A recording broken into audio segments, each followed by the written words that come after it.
Welcome to the Sub Hub podcast. I'm Dani Moreno. And I'm EmKay Sullivan. And today we are catching up on the final of the Golden Trail World Series that happened this last weekend. Hopefully you guys listened to our preview beforehand so that you could type in all your little free trail fantasies and try to beat our resident free trail fantasy podium. I don't even know what to call you, but Dani Moreno has been crushing the free trail fantasy in her off time from running. So how did it go this week for you?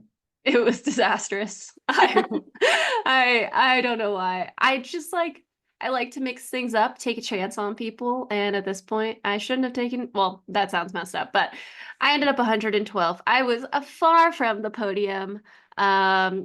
Both sides just all over the place. But I do like how you said free trail fantasies because it made me think of it in a different way. Like instead of betting, you're like, it's like this hope, this aspiration that these things come true. Yeah. I forgot to put my free trail fantasy picks in, and I told Tommy, I was like, damn it, my men's podium was the right people. It wasn't in the right order, but like I said that it was going to be Elhousine, Patrick, and then Remi. I should have put my name in the hat. Yeah, well, and also I really wanted to do Les Templiers because I had a personal investment in that race. And the ability to choose, I don't think came out until like the day before, and I totally just like was oblivious to it. So I was pretty Yeah. bummed about that one too. So no Yeah. score there. And then I did terrible at Diagonal Defu as well. So big L's, big L's. But I'm currently winning my fantasy football matchup this week with my cousin who's tied for first place. So, you know, you can't win everything, but you got to win the most important stuff. You're still a big sports gal, and that's I'm what still a we're big sports gal. Yeah, the football, I watched like 3 football games yesterday, and I watched the Dodgers beat the Mets, and they are headed to the World Series. So yeah, big sports gal, still going strong. Love that. Yeah, I was in Texas this weekend with family, and Texas was ranked first in the NCAA for football, and my family was devastated. We were at my Nana's like 80th birthday party, also watching this game, and Texas lost, and I was like, wow, bad time to be a Longhorns fan, but that's about as far as like big sports girl goes for me. So I have Who a are they? hat. Oh, nice. Yeah, you got to have that memorabilia. What team were they playing? They lost to Georgia, so. Gotcha. Okay. Also a very highly ranked team, but yeah, it's always fun to be in Texas for those kinds of games because my family is like diehards. So we were like, Nice. they're saying the prayer before the meal, and I'm like, we have to put this on mute or Nana's gonna be upset. Like, you can't have this. Oh, poor Nana. No, yeah, it was a good sports week. If you are a Dodgers fan, I grew up in LA. I wouldn't say I was like a big fan, but I did go to some games growing up. But my husband Mike is a huge Dodgers fan, and so it's been slowly rubbing off on me like the true passion of baseball. And they just had an incredible game yesterday, and then now they're going to be going against the Yankees in the World Series. So two mega franchises hitting up against each other. That'll be pretty fun. But enough of baseball. Let's go to PSL talk. Yes. So EmKay and I were chatting ahead of this podcast, as many podcasters do, and we were talking about having like a fun segment. EmKay likened it to maybe appealing to the Gen Z, but Gen Z era. But I think it's just really fun. Like what we are liking, maybe what we're not liking. I don't know if that will fit as well. We don't know what we're going to call this yet, but this is going to apply, you know, mainly to running, but to other things in life as well. And first things first, at least on my end, something that I'm really liking right now is horrible rom-coms. It's the season, y'all. It's fall. We're getting into winter. If you're a big fan of, say, like The Princess Switch or that terrible rom-com with Lindsay Lohan, I am your gal. Like, I also love terrible rom-coms. And the other night, I watched this rom-com called The Hating Game, which was a weird mix between like Hallmark meets 50 Shades of Grey. And it was so, so bad, but I could not take my eyes off of this weird chemistry between the two main characters. And I watched that thing start to finish. I don't even think I moved from the couch. And so I'm just hitting up the rom-coms because also I hate like really, really scary movies quite a bit. Oh my gosh, yeah, me too. My friends made me watch a scary movie this last week. Ooh. Fortunately, it was more like, I don't know, like it was a Stephen King movie, so it ended up being more like goofy scary than it was like scary scary, or I would have just read my book the whole time. But things that are in for me, when Danny said that hers were bad rom-coms, I was like, actually, I've been reading really terrible books too.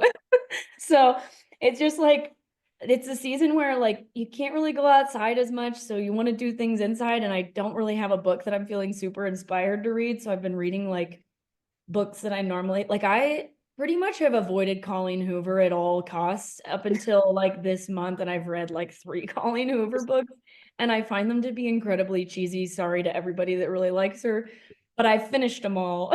So that's where I'm at right now. Things I I'm like, love that. I love that you think they're cheesy and yet you spent hours going through three oh yeah, books. I read like a whole book on the plane to Texas this weekend. So Damn, that's good. I mean, I don't know if we've shared with y'all, but MK and I have been using Brick. It's like this physical device magnet thing that you can put anywhere in your house. And if you want to block apps on your phone, i.e., social media, games, just whatever might be grabbing your attention more than you would prefer, you physically like tap your phone to this thing and it blocks you out. This is not an ad, but MK and I have both really, really liked it. yeah, Um, Hence terrible books and terrible rom-coms my filling our brain is time. much happier reading a bad book or watching a scary movie than it is scrolling through social media at this point. Yeah, it is better for it. Yeah. Um, but yeah, another thing that I have really been enjoying before we move to what we don't like, and you go as well for a second time, cleaning and organizing. Another thing that just this time of year, my brain shuts into that mode, and I Yeah, have donated so much stuff to the thrift store, which is a really good feeling. Being in a small mountain town, our thrift store is like our target. Like people line up there to be there when it opens because people donate a lot and it's just like this great, beautiful cycle. Um, but I organized all of our wires and like, sifted through if we had way too many. And I got home and Mike just like came up and gave me a hug. I was like, yeah, good to see you. But he had seen the wires. He's like, it's so beautiful. Um, but yeah, that was like a great evening project with like some candles and like setting the mood, just like meditating, going through yeah. wires organization. Uh, I have a different thing, but mine has also been organizing because I don't know what it is about this time of year. I mean, part of it is that we're throwing a Halloween party next weekend in our garage. And so we were like, oh, we have to like move stuff out of the way, which really could have just been moving stuff out of the way. But instead, we spent an entire day like putting things on Facebook Marketplace, taking things to the dump, like absolutely cleaning out our garage. And so, yeah, I've been to Goodwill like 3 times this month, it's a but great feeling. it is. I like to get rid of things. I Me don't like to, too. yeah, but for me it's I'm baking again. Like I don't have air conditioning, and so like summer is a rough time in general, but I hate using the oven. I don't really like to cook at all. Like we make a lot of cold stuff, but the temperatures have dropped. I have made at least 4 banana breads in the last 2 weeks, 3 different kinds of cookies. I'm back in my groove. I love to bake, so I'm stoked that I can like use my oven again without ruining the rest of my day. I love it. I mean, as someone who actively dreams about MK's cookies, this is music to my ear. MK is an incredible baker. I love it. Reading and baking. You're just in your like cottage era. Fall girl. Yeah, Yeah. fall cottage era. It is the season. All right, before we transition to running, one thing that you're not liking. Okay. I think that one thing I'm not liking right now is all of the backlash towards the women's world record marathon. Oh, I okay. am like fairly suspect of it just because I'm generally someone who is suspect of a lot of things in this sport, as you and I talk about a lot. But I do think just like what we talked about with Stian back in October, whenever that was, we do have to trust the systems that are in place. So right now, like, maybe she hasn't taken a drug test yet, maybe she has, we don't know. But we have to believe like these women and these athletes like until we're proven otherwise, otherwise this sport's just like no fun to watch. So I think that things that are out are just like getting ahead of ourselves, Just wait until there's a drug test. Maybe she is dirty, but we don't know that right now. And it's pretty freaking cool to run sub 210 as a woman. Yeah, I couldn't agree more with that. It's like trusting the systems in place and yeah, it's insane that her body was able to do that and kind of like tarnishing her moment, and if she like is like continues to be in this sport for the foreseeable future and it's never identified that she's doping and she's been a clean athlete this whole time, that like really freaking sucks that Yeah. everyone's like, oh, you must be doping. Like it's just mind-boggling. But Kipchoge broke 2 hours and everyone was like, oh yeah, that's awesome, we finally broke 2 hours. Yeah. um yeah, I would agree with that. Mine isn't running related. That was a really good one. Christmas decorations at my grocery store, not a fan. It's way I'm too like, early. brother, it's not even Halloween yet. Like, what? Don't rush this. Don't rush this. But yeah, I admittedly was one of those kids that when Mariah Carey's song and Christmas album came out, like as soon as I could start playing it for what I felt was justified in, my old CD player on my way to high school. I mean, that was a little bit after it came out, but like I loved that album. And for a couple years, I did have like a pre-Christmas, like jumping over, fast forwarding through the holidays. I am not there anymore. I've moved on. Please just give Halloween its time, then Thanksgiving its time, and then it could be Christmas, y'all. That's just something I'm not liking. On my run today, I saw a van that was like a company. It was something Christmas was the name of the company. And I thought, is somebody already paying a business to put Christmas lights up? Like it is October 21st. Yeah. What are we doing? So that's funny that you bring that up. Maybe they're versatile and they put up Halloween lights too, Yeah, but yeah. Need some maybe orange and purple and change the green. name. Yeah, yeah. All right, I love that. We should keep doing it. Hey everyone, Dani here. Leading up to OCC, one of my biggest concerns was staying healthy and not getting sidelined by any sickness. After all, the last thing you want is months of training thrown out by a cold or a flu. That's where Beekeepers Naturals came in. I've been using their immune boosting products for over a year now, and they've become my secret weapon for keeping my immune system strong during tough training blocks. Honestly, they didn't just help me stay healthy, but they also took away a lot of the stress of worrying about getting sick. Their star ingredient, propolis, is packed with antioxidants, vitamins, and minerals. My personal favorite is the throat spray, but they also have lozenges, syrups, and even options for kids. So if you're looking for a natural way to support your immune system, I highly recommend giving Beekeepers Naturals a try. Use code SUBHUB20 for 20% off any and all of your orders at beekeepersnaturals.com. Now back to the episode. Running. That's why you're all here, right? Not just to talk, me and EmKay talk about that stuff. First things first, what a weekend it was. Golden Trail World Series finally wraps up. We get our answers, folks, of who won this whole damn thing. And to no surprise, it didn't really change that much. But also the folks that we mentioned, like Sarah Alonso, Sophia Lockley, a couple other folks on the run together, and we think maybe the Millimani runners also joined into the action kind of later in this series. Did mix some things up, but the main players more or less stayed the same. Let's start with this prologue. The women kicked it off in an insane fashion. Some of those clips, I was just like, do we run that fast? We must be running that fast. But like seeing other people do it, you're just like, we literally just throw our bodies down mountains. Like Yeah. everyone seemed like their downhill was just like on another level this year. Yeah, I did love that there was plenty of like great content that came out of that muddy, grassy Yeah. down.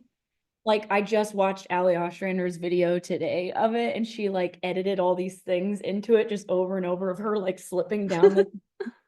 But yeah, like the prologue was crazy, especially watching the really, really technically sound athletes go down the final section, which was grassy, muddy, looked like it had plenty of holes. Like I was watching it and thinking like I'd probably be walking. Like I probably wouldn't, because in a race situation, like I'm way less safe, I guess, with my body, but like that looked terrifying. And some of those women, like Lauren Gregory, crushing it. Absolutely just like throwing themselves down this rocky ski slope. Yeah, I mean, it was really cool to see all the different styles because they all got down it fairly efficiently. Yeah. Like even Sarah Alonso's clips on her Instagram, like she is so smooth. But you can just see like who's taking less steps versus more steps. Even Joyce like cruised down that. It seems like she has like a much quicker cadence Yeah. than whereas Lauren seemed like she was maybe taking some bigger leaps here and there. But the women, it looked as though their day was a bit more rainy and like misty in the air, whereas the following day the men had a little bit of sunshine. So even then the trail was kind of getting packed down. Um, but when all is said and done, should we be surprised? Maybe not. Joyce Muthani takes the win. Again, with this prologue style, they shot off one by one. So you could kind of get an idea if you were catching people. But Joyce ended up winning in 31:37. This course had 4 miles with 1,400 feet of gain. And you could see some of those like transitions in the clips too. It all looked super slippery. I was like holding my breath watching them. Um, and I'm not surprised, but it is kind of a surprise. Lauren Gregory, man, American phenom, comes and grabs second place in the prologue, 32:07, barely beating out Madalena Floria, who ended up getting third. And it did. I mean, obviously, up until Joyce started, like it looked like she was going to take the day, and Joyce only got her by 20 seconds. So it's not that, or sorry, 30 seconds, but still, I was so stoked when I saw that Lauren Gregory got second. It makes sense. Like she's one of the fastest women in this field for sure. Like, all American on the track in the 1500, just like Anna Gibson, who was definitely capable of being on the podium in this race as well. But yeah, Madalena Floria had a great day despite, her talking to us and telling us it was way too technical for her, that she was just trying to fight to finish. Third place, 32:14, just 7 seconds behind Lauren Gregory. Another US athlete, Sophia Lockley, she's back in the game. Fourth place in 32:18, just 4 seconds behind Madalena. Yeah, I mean, again, we kind of called it her coming in fresh. Probably wouldn't show up if she wasn't feeling ready, but I still can't help but feel impressed by Sophia jumping into, because all of these women are coming off of American races, so they're primed to the racing scene. The last time Sophia raced on the trails was Mont Blanc Marathon. And really just demonstrating she continues to be powerful. Oh, Sears now, sorry. Um, So long time. she's so powerful. I mean, because these short ones, like you have to have speed and you have to have power if you're covering 1,400 feet of gain in just 4 miles. Uh, Judith Wider, I mean, I'll go on and on about her. She's someone I'm going to talk about in our end of year episode. I think this year, if she wasn't already, she cemented herself as a GOAT for the sub ultra distance infinitely going forward. Fifth place, just incredible. Sarah Alonso, another fresh legs in there. The Spanish star sensation. Sixth place. Americans back to back again. So 4 Americans in the top 10. Ali Ostrander. This is her highest place in a Golden Trail World Series race. Yeah. Yeah. Because she was eighth. No, she was eighth at Mammoth. So I think this is her highest finish at seventh. Yes. So congrats to Ali Ostrander, followed by another track. I mean, they're all track stars. Anna Gibson, 34:29. Naomi Lang, immediately don't know too much about her, representing the UK in ninth. And then 10th, Eve van Dolgen. I would have to learn how to say her name, but the Netherlands top 10. So yeah, women's prologue delivers for sure. Yeah, Naomi Lang's kind of I mean, we'll talk about her in the final as well. Kind of looked to be like the surprise of the week. I think she was a national series athlete. Um, Oh, is she the and Solomon girl? yeah, yeah, Dude, her downhill is insane, yeah. which doesn't And she put surprise up me an coming from the top UK. 10. Yeah, Yeah, this felt like very much like fell running. totally, totally. Yeah, if she's the one, I mean, I'll look while you start covering the men's. The Solomon on the muddy part, like Yeah, she almost fell at one point, but on that first prologue day, it looked like she might have gotten down that the fastest. yeah. She was on track to be like one of the faster athletes that started in the middle. But yeah, while Danny looks that up, I will scooch over to the men's prologue. Like Danny said earlier, the men didn't have any rain or weather seemingly for their race. And based on some Stravas that I saw from Americans like Garrett Corcoran, even when the trails, even if it had rained the day before, like the trails packed down enough within the day that it wasn't too slippery for the men, which was nice. Elhousine El Azawi coming out hot, winning again. Last year, just as a reminder, he did win the prologue and the final. So to come back and win the prologue again after his incredible season, not surprising, but still super cool. Remi Bonnet, Swiss local athlete, and Remi Bonnet ended up finishing second, which I was actually pretty surprised by. Not that I was surprised that Remi could be second. I just thought that this being a shorter race, 4 miles, only 1,400 feet, that maybe one of the Kenyan athletes would finish in front of him, whether it was Philemon or Patrick. We did get some news. I don't know if it was the same for the prologue as it was for the final, but the course was changed about a week out so that the final downhill was more technical than it was originally supposed to be. And I believe that that is the case for the prologue as well. So even though the Kenyan athletes, Patrick and Philemon, have gotten better at these technical descents, I do think that they still are quite a ways behind athletes like Elhousine and Remi Bonnet. But third place still, Patrick Kipnieno in 26:39. And then a new name, and I may be reading this Instagram wrong, not sure, was having a hard time finding an ITRA profile for him. So I do think that this actually is his first trail race. Kevin Kibet from Kenya and the Milimani runners was fourth place in. I think you mixed them up because Kevin Cabet's the one that's Oh, gotten, yeah, this is the next yeah. one. Okay, so Kevin Kibet, we do know. Kevin Kibet did pretty well at Mont Blanc Marathon, actually, if I remember correctly. He was fourth.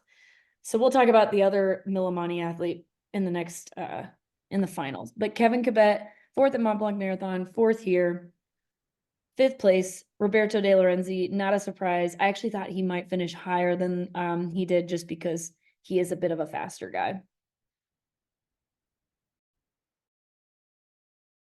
Oh, you're on mute. It disappeared for a second. Then we had our first American, Christian Allen, sixth place. Uh, I just would love to see him keep hammering these shorter ones. Like he can win one of these races very soon. We also have Daniel Pattis, who's had an incredible and very consistent year, all in top tens across the board. Super versatile athlete, also seventh place Italian, eighth place Joey Hadorn, the very successful orienteering star representing Switzerland. Ninth place, Philemon Kiriago of Kenya. And then 10th place, Manuel Innerhofer. Maybe Poopy can help us figure out how to say that, but he's Italian in 10th place. Overall takeaways from the prologue is if you want to be in contention for the best, if you want to be in contention in these sub ultra races that are 2 to 3 hours, more times than not, you are in contention for these 30-minute races too. It Yeah. just looking at last year's Golden Trail World Series, like prologue to final, and then this year prologue to final, which we'll get into the actual final stage next. It's all the same players, honestly, and they're really close. And when we were going over the women's prologue, again, 4 Americans, Lauren Gregory, Sophia Lockley, Ali Ostrander, Anna Gibson. 3 of those runners were at our US Olympic trials this year in track. And I can't help but like think of that song, She's a Runner, She's a Track Star, you know? Yeah.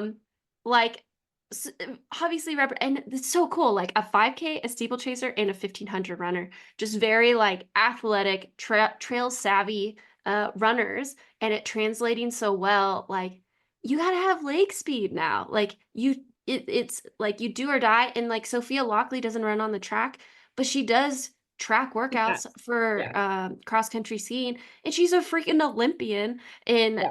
like a comparable like power sport in some instances. Sarah Alonso comes from a running background. Madalena comes from, I say running meaning road. Joyce comes from a road running background. Judith Wider, I don't think she's run road, but she's freaking fast. So yeah, I'd be interested to know. But anyways, speed translates over incredibly well for all these distances. And what a fun format to have prologue, day off, prologue. So again, women went first, men went second. And my overall takeaways before we get into these finals is American women showed from the prologue, they were there to show up because they were definitely the most country represented, at least on the women's side. The Yeah. men's side, it seemed to be Switzerland and Kenya because you had Remi, Roberto, and Joey, and then Kevin, Patrick, and Philemon. Yeah. Yep. And it was funny at first watching the prologue. I was like, oh my gosh, that's so shitty that they have to run down that like downhill two races in a row because it looked really. I think it was probably a good thing that they all saw that final downhill because then Totally. everybody knew what they were getting themselves into for that final downhill at the final race. Totally. So yeah, after watching the second race, I was like, okay, this makes sense because everybody had their line at that point. Totally. Yeah. Um, all right, this final. But Final. before we get into it, here is a message about one of our partnerships. Hey guys, EmKay here. This episode is brought to you by Never Second. As I get ready to run the New York Marathon, fueling for training is looking a little bit different than normal. In the past, I had a hard time eating thick gels while trying to run faster paces on the roads. This would often lead to me not finishing my nutrition plan and having a rough end to my race or workout. Never Second's liquid gels and mild flavors make it easier to get fuel down while also getting enough carbs to get to the finish line. My goal for New York is to get 60 to 70 grams in per hour, which is easy to do with Never Second's modular system of 30-gram increments. I love their products because they help me stay fueled during my sessions day to day, and they're perfect for mixing and matching flavors to keep things fresh. If you want to try Never Second, just head to neversecond.com. That's NEVER2.com and use code SUBHUB25 for a 25% discount on your order. All right, final. EmKay. Initial thoughts seeing the footage of this freaking final. The women's race was hotly contested. Like up front, Joyline and Joyce kind of were running their own race, but that race for like third through sixth up until Joyce rolled her ankle looked crazy. They were together, going back and forth. Watching that video of Judith's fall, like immediately Lauren and Sarah were right there, like, are you okay? Do you need help? And she's telling them to keep going. Like they were, I mean, we knew this was going to happen, that it was going to come down to those like final kilometers to see where they were going to end up. But still, like to have such varying terrain throughout the whole day and them all still be that close was super cool. Yeah, it was super cool. I mean, that stood out to me too. Lauren is newer to this series relatively, but it was like my first thoughts is, holy moly, they are running so fast. And personally, I'm not a fan of leaves over rocks. And so it's just, you have technical terrain and then you add wet and then you add it being covered. That just like does something on the brain. And then the second thing is that it's so cool, the camaraderie, and in this instance, like the sisterhood, we'll talk about the brotherhood on the other side, occurring because you race these people all year. Like you grow to care about them. They become like friends first, competitors second. It's anybody's day. So like more 99% of the time you're happy for whoever has their day. So like those two themes came to mind, which I just thought was so cool. The last thing was like these final courses are getting crazier and crazier. I mean, it probably would have already been crazy if it was dry, but add in the wet rain and everything. And I also liked a clip where it was, I think it was Judith, Sarah, and maybe it was Lauren. It was someone else. It was another European runner, but Judith just posted and she's like, European train. And I just thought that was so cool. Like they're all actively racing each other, but also trying to catch the women in front of them. Um, but yeah, how did this end up? What do you think of the final results? So Joyline, our Sierre champion this year, was at Poland, which got canceled. So we haven't seen her race since then. And she showed up big time. She ended up winning this race by almost 5 minutes, 4.5-ish minutes. It did seem like Joyce was kind of on her for quite a bit, but Joyce had a bad ankle roll and ended up third behind Lauren Gregory. But yeah, Joyline took it out from the gun, dominated the race. Maybe didn't run the prologue, we're thinking, because she wasn't in the top 20 at least. And then Lauren Gregory shows up a second day in a row. I think she passed Joyce probably on the final downhill, because I think when I was going through the updates on their story, I'm pretty sure Joyce was still in second place at 21K of this 23K race. So Lauren Gregory just giving it her all, throwing herself down that hill and knowing that she's fast enough to close it out, ends up getting second, beating Joyce by 30 seconds. And then Judith Wider, who took a nasty fall. It looked like her shin was like sliced open, not just like cut open, but like sliced open in those finish line videos.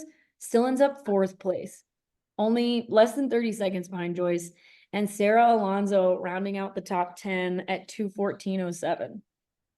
Yeah, I mean, it's so close. Yet again, Joyline kind of out there, but between Lauren to Sophia, so second through sixth, which that was a lot of the clips, was this battle for the last podium spots. There was only a minute and 39 seconds.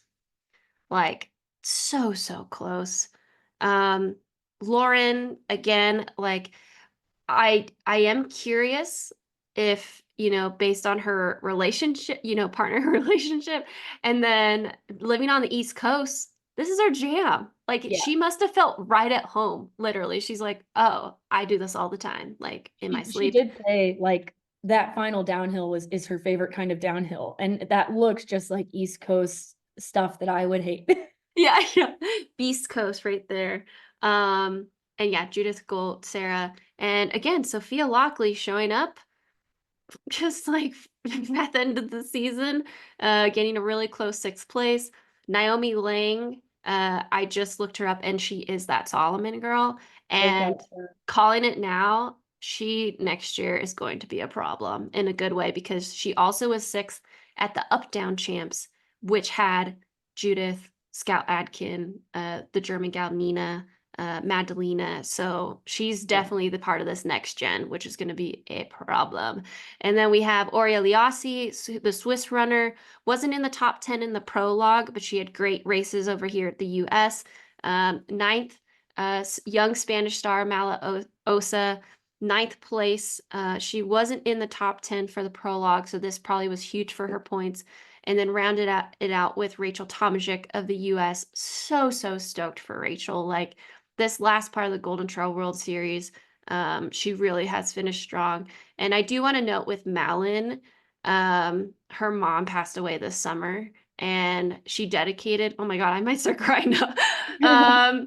She dedicated her race to her mom, which, oh, yeah, so it I gets me never going. looked up what the t-shirt said, so I glad that you mentioned that because I didn't know that. Yeah, and I mean, I literally can only imagine how hard it must have been this summer. And so to, finish out the year and finish with a great result overall probably means a lot to her. Yeah. Yeah. So huge congrats to all those women. Big day for the US again. We had 3 US women in the top 10, taking the kind of the team title for a second day in a row. Yeah. Or one, two, four women in the top 10. Sophia Oh too. yeah, Sophia. Yeah. Um, so when all was said and done, again, go look at these clips. these women are incredible. Overall ranking, Joyce Nigiru finishes first overall. Judith Wider, again, GOAT status, second place overall. And last year she was second, like she tied with Sophia. So 2 years, 2 seconds. Add in second place at World Championships and second place at OCC over the past 2 years. I mean, Judith, you want to sit down and take a rest, please? Like, you are queen. Third place, again, super stoked for Malin Osa. I know this was a huge goal of hers this year, was to podium. She ended up third. Fourth place, Meow Yao, also incredible. Fifth place, Anna Gibson, our first American, fifth place overall. Congrats, Anna. Sixth place, Madalena Floria. This one was a bit heartbreaking because Madalena was in the top 3 overall. And like we said, she was third in the prologue. We don't know exactly what happened, but it is like she took a fall at some point in the final and faded all the way back to, was it 40th? 45th. Yeah, she was in the top 3 or 4 for like most of the race, and then all of a sudden was completely out of it. So I'm assuming she probably had like a pretty bad fall. Yeah, or like ankle or something. And we know she's had issues with her Achilles in the past, so hopefully nothing long term there. But yeah, just seeing the photos and the videos of her coming in, you can't help but like feel a little bit of heartbreak. So, best of recovery to Madalena Floria. You're a force. Next year you'll come back stronger. Seventh place, Lauren Gregory. What place would she probably has the record for most jump, like Yeah, biggest jump. she only had 2 races, so she was like 28th or something last week when we were talking about it. Yeah. And comes all Lauren, please just do the whole series next year. Yeah, that's insane. Eighth place, Aurea Liassi, the young Swiss star. Ninth place, Therese LeBuff. Ninth. She didn't get in the top 10 for either day, but she must have been, knocking on that Yeah. door to Yeah. hold her place. And also a huge jump, Sarah Alonso into 10th place. So some major, major movement in the prologue and final. Overall takeaways from this women's side. Man, it's not over till it's over. Yeah, I don't know. These women are just they're crushing it. It's cool to see like so many different people having good days, all season. We didn't totally get through the season with having a different winner every time, but we still didn't have up until the end one athlete that was super, super dominant. Joyce came the closest, and then she ended up having like a not that great day for her at the final. So Yeah, I was gonna say something similar because, like, to my witch twitch that lasted until Joyce decided to demolish everything. We had so many different winners, whereas the men's side, there was more than one person that won races. And so I think it did allow for more movement on the women's side because the points were spread more evenly, more or less. Um, that was a takeaway. This was the first time I saw a Golden Trail race and didn't feel FOMO because it looked more times than not. I'm like, oh, that looks sick. I want to be there. I want to be there. But man, this edge of the sport is just getting so fast. Was a big takeaway for me. And then as an American, yes, sorry guys, we cover the globe, but we are American bias. Like American Next Gen is here. Like this yeah, the women's this is side. ridiculous. Sophia, like in my free trail fantasies, I would love to see Anna Gibson, Lauren Gregory, Sophia Lockley, Rachel Tomajic, Ali Ostrander, Grayson Murphy, hopefully returning next year. Like this next gen, I just like We need they're all of just them in so the same impressive. race. I would love to see all of them in the same race is what I want to, yeah, trying to get to. I'm sure I'm missing some other phenom, but yeah, Well, it's us. I just think us and Rachel and yeah, us the too, older us too. gals. Yeah, walking out with like a walker. No, just kidding. We're not that old. No, Just not playing that into bad. it. But yeah, and then throw us and Rachel, Jen Lichter. The list goes on. Bailey. Uh, Yeah. Claire Rhodes. Again, like just within a couple years, I think 2021, I was the only American like going for it in this World Series to now have, 5 women who are interchanging within the top 10 results, but also the rankings. And then Allie McLaughlin too, who has won these races. Like it, yeah, the list goes on and on and on. The other countries that I'm really excited about, obviously Kenya is coming in doing incredibly well.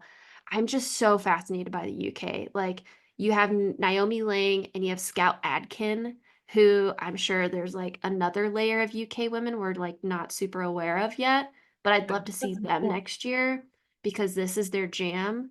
Um, and yeah, and then you just it could go on and on, but the we should get to the men before we get to more overall. Those were just like the Yeah, women takeaways. Okay. yeah, yeah. So Men's huge final, congrats. Yeah, men's final. last day of the Golden Trail World Series. Not surprising in the least bit. Elhousine El takes his final win of the season with the entire season. Yeah. Like he won, we'll talk about this later, but he won the overall ranking with 1,000 points, which has that ever happened before? Has anyone ever gotten a perfect score? Remi might have last year. No, I because don't know. Elhousine beat him at the final. Oh, maybe. Yeah, we'd have to look. Yeah. It's yeah, maybe And he won Nike on the women's side. yeah, he won 3 in-season races and then won both the final and the prologue. So Yeah, perfect and season was second for at Sagama behind this Killian guy Jornet. called Killian Jornet. You ever heard of him? Because we bet Yeah. against him. Yeah, Oh, fun. it's like it's not surprising through and through. He crushed it. Again, we keep talking about the clips. This man running downhill, it I it doesn't my brain doesn't Yeah, comprehend. it was. If you guys have like a moment and you're not bricked up like Dani and I are, go to the Golden Trail or even Elhousine's Instagram. His final downhill is so interesting to watch, just the mechanics of the way that he runs downhill. Like you could look at Elhousine, you're like, holy shit, those are the biggest quads I've ever seen. His knees were pretty much bent the entire way down. Like he never really like gets off the ground. It's almost like he's shuffling with his knee, like he's skiing almost down this hill. Like everybody else is kind of almost like picking a line and like hopping from, patch to patch. Even Remi, who's an incredible downhiller now. But like, I was watching him run downhill and it was like, no wonder he's the best at this. Like, nobody else runs like this.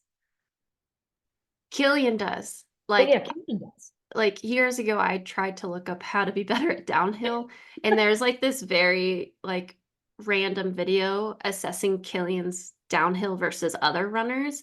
And Yeah. that was the one of the things this person pointed out was that he almost like sits back, like you said, He's like like spinning. skiing, Yeah. and he just kind of like picks up his knees and stuff like that. And so El Hussein, yeah, is very it's the same. It's pretty much the Yeah. same, which is insane. It's almost like they're doing like drills down the hill. Like, Yeah. And I've yeah, tried that, but I get sketched out that my toe is gonna clip something. or for It's me, it's like my feet aren't underneath my butt as much. Like they're so far away from my core that like I'm worried if I slip, I'm just going down. yeah. I do Yeah. wonder too with his kind of body structure, like his legs aren't super long in proportion to his torso. He's Yeah. very compact, like proportionally. And so Yeah. I wonder if that kind of helps with that too. Because then if you watch Remy and Patrick, who are both very like Lanky. taller, kind of like Well, lengthy guys, yeah, they run very similar downhill actually. Um, they're almost like and loping down the hill yeah, they instead. do like little like hops and stuff like that. But it's super, super fascinating. Like with the Dodgers baseball team, they have like this, I forget what it's called, but it's like the future AI stats. I would love to see someone apply that to trail and just almost have a slow-mo cam in front of like certain downhills that they can capture all the runners. And when you're like looking at running form from like a lateral point of view, from like the side body, Yeah. and like I forget what that one guy's name is called that has worked with a bunch of professional runners, but for example, he has like a side by side of Galen Rupp when he was helping him with his form, and it like brings out all those points of like why certain ways are more efficient. I Yeah. would love that for trail. It's just like slow-mo Elhousine, slow-mo Patrick going down and Just uphill. their little stick figure mechanics going down. Exactly. Yeah. Yeah, that'd be so, so cool. So if anyone wants to do that, please do it. Yeah. All right. But the Yeah. Moroccan legend Elhousine El Azoui wins 2 years in a row, both the prologue and the final. Is he now the man to beat? 1,000%. Yes, he is the man right now of the sub ultra distance. Killian could come in and out as he pleases, but the whole rest of the year, Elhousine, and it wouldn't be surprising to me if Elhousine beats Killian soonish. He's But been then, second in Zagama twice, 2 years in a row. So yeah, not it's far off. also, I mean, kind of funny too, is like Elhousine represents normal, which is Killian's brand. Yeah. So maybe Killian has an eye. I don't know if you watch the show The Voice, where everyone's turned around and then they listen to the Yeah. voice and it's all about having the right ear. Killian Yeah. is that guy. He like hears and like pictures Downhill Elhousine. Yeah, football. and he's like, that guy. That's my guy. That'd be funny if we picked athletes like that. But yeah, it seems that's a perfect partnership for Elhousine. I can't see him with anyone else now. First place, but it was a battle. Like he had to push. You could see it in the videos because no other than the Remi Bonnet, Swiss VK world champion, former Golden Trail World Series champion from last year, was only 39 seconds behind him, battling it out with Patrick Kipnego of Kenya, Team Run Together, who was only 3 seconds behind Remi. That video, man, of Remi coming in, you could tell he's like in pain slash scared slash excited coming into Yeah. the finish. He didn't really get like a moment of celebration. He's like Yeah. on home turf and he didn't even get to like, have like a Swiss flag moment or Yeah. anything. Right behind him. But I thought that this weekend was Remi's best weekend of the year. He's had Yeah. like great races, but it's just not the Remi that we're like used to, who's like constantly just like dominating everything. So I thought it was awesome to see him second place both days.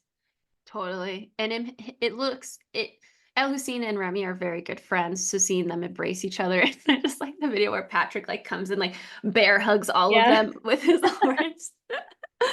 Yeah. Again, just like that brotherhood. Fourth place was Timothy Kibet of Kenya, Team Run Together. No, this is Apparently, Millimani runners. oh, Millimani runners. Yeah. It doesn't appear that he ran the prologue. So coming in a bit more fresh and displacing a couple of other folks. But this is Kenya, oh, sorry, go supposedly ahead. his first trail race. This was who I was talking about earlier when I was talking about Kevin. Mm, okay. I think this is Timothy's first ever trail race, and he got fourth. On a kind of technical course. Yeah. So the man can run trails very, very well. Wow. So Kenya goes 3, 4, 5, 6. Fifth place, Philemon Kiriago, 154.03. Sixth place, Robert Pickmoy of Kenya. He's been on the trails for some great races, 155.44. I'm pretty sure Robert is also Millimani Trail Runners. Yeah. And I think he's won Trans Gran Canaria a couple times, maybe that marathon. I'd have to 2 years fact in check a that. row, I think. 2 years in a row. Yeah. Daniel Pattis again. This dude, I could see him being on podiums next year. I mean, he just was consistent across the board again for Brooks Runners. Christian Allen sneaks into the top 10. Doesn't just sneak, he earns his way into the top 10 with an eighth place finish. US ex BYU star, 155.50, so only 4 seconds behind Daniel. Ninth place, Roberto De Lorenzini, the Swiss Army knife. I'm just going to start calling him that. 158.21. And then finally, Alan Santa Maria of Spain, 158.30. Yeah, it was Kenya dominated. Swiss had a couple of guys. Christian Allen, the lone US guy in this top 10. Yep. And Danny and I were talking about this offline. Christian, if you want any advice, you don't have to take our advice, but stick to the short stuff for a while. I know you want to be good at the 50Ks too, but you're crushing this. Yeah. Well, he is really good at the 50K, but we Yeah. selfishly We want want more to, of this. we want more of this. Give us more of this.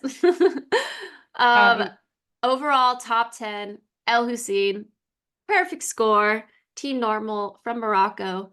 Second place, Patrick Kipnego, which that was a question mark if Patrick was going to end up winning this. But Elhousine defended his title. Patrick was second with 940 points. Third place, Remi Bonnet. after winning last year, still backs it up with a podium finish overall. Fourth place, Philemon Kirago. Also, Kenya team run together. So Kenya ends up going 2-4. Daniel Pattis, like we said, he was there all year, ends up fifth place. Italian runner for Brooks Trail. Sixth place, Roberto Del Renzini. Also Brooks Trail. Brooks got to be stoked with them and Anna. Seventh place, Bart Pierzhuzowski. Sorry. I think it's Predijowski. Yeah. One of these days we'll get it right, Bart. Sorry, Bart. Sorry. Polish star for Team Solomon. Eighth place, Joey Hadorn. His first Golden Trail World Series ever. Congrats, Joey. Eighth place, Team Solomon. Ninth place, Alan Santamaria, also Team Solomon. 10th place, Christian Allen for Nike Trail, lone American man in the top 10. Let's go. That's it. Any overall takeaways, like the women's side? I mean, the men's year was just like not as dynamic, like once Elhousine came onto the scene, because at the beginning of the year we were like, this is Patrick's year, like no question. But as soon as Elhousine got second at Zagama, it was like maybe it's not Patrick's year. Like we'll just have to see. And then Elhousine beats Remi at Mont Blanc Marathon, and it's like, okay, this is going to be the matchup of the century. But Elhousine just kept chugging along, and it was just his year. Perfect season. Crazy.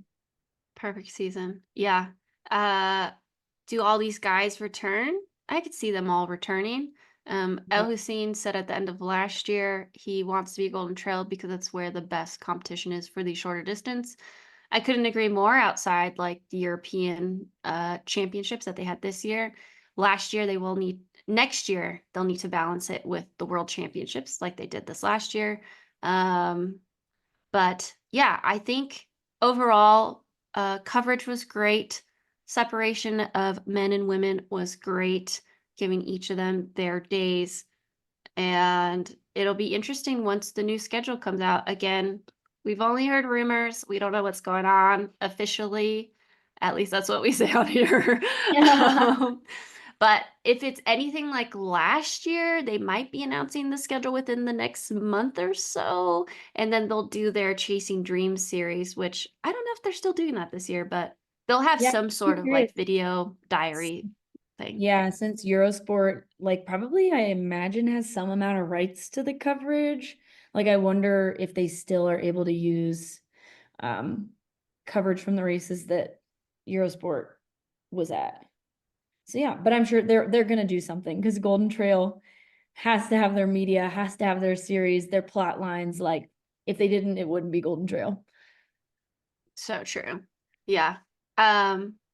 Another thing I wanted to bring on was like, I feel that there's younger women stars that are having dominant or having great performances, whereas the men's side seems a little more seasoned. I don't know how old they all exactly are, but they have experience in the series at least.